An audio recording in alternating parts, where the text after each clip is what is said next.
ప్రజలందరికీ విజయవాడ ఎన్టీఆర్ కమిషనరేట్ వారి ముఖ్య గమనిక. ఈ సైబర్ క్రైమ్ పోలీస్ స్టేషన్ నందు చాలా రకాల ఫ్రాడ్యులెంట్ ట్రాన్సాక్షన్‌కి సంబంధించి ఫిర్యాదులు వస్తూనే ఉంటాయి.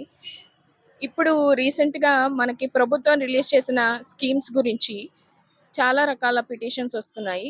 ఏమిటంటే మనం చేయూత అని చెప్పి, జగనన్న చేయూత అని చెప్పి, అమ్మఒడి అని చెప్పి ఇలా మిగిలిన వాటి గురించి ఫోన్ కాల్స్ ద్వారా అపరిచితులు కాల్ చేసి మీకు ఇలాగా చేయూత శాంక్షన్ అయింది, లేకపోతే అమ్మఒడి శాంక్షన్ అయింది అని చెప్పి రిజిస్ట్రేషన్ ప్రాసెస్‌కి అమౌంట్ కట్టాలి, లేదా వివిధ రకాల చార్జెస్ చెల్లించాలి అని చెప్పి వాళ్ళు మిమ్మల్ని మభ్యపెట్టి అమౌంట్ చెల్లించిన తర్వాత వాళ్ళు స్విచ్ ఆఫ్ చేయడం జరుగుతుంది.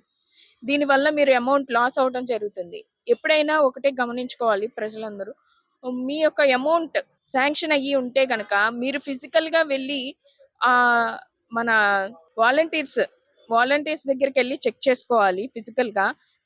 మీకు శాంక్షన్ అయితే వాళ్ళే మీ యొక్క బ్యాంక్ అకౌంట్‌కి డైరెక్ట్‌గా చెల్లించే ప్రాసెస్‌ని వాళ్ళు మీకు ఏర్పాటు చేస్తారు. అంతే తప్ప మీకిలా ఫోన్‌ల ద్వారా మీకిలా మభ్యపెట్టి అమౌంటులు వేయించుకోవడం అనేది జరగని పని. కాబట్టి దయచేసి అపరిచితుల నుంచి ఫోన్ కాల్స్ వచ్చినా, ఏదన్నా లింకులు వచ్చినా, లేదంటే వేరే విధమైన వాటి గురించి మీకేమన్నా వాళ్ళు కాల్స్ చేసినా దయచేసి రెస్పాండ్ అవ్వకండి. రెస్పాండ్ అయ్యి మీ యొక్క సొమ్ముని పోగొట్టుకోకండి. ఇది విజయవాడ సైబర్ క్రైమ్ పోలీస్ వారి యొక్క ముఖ్య గమనిక.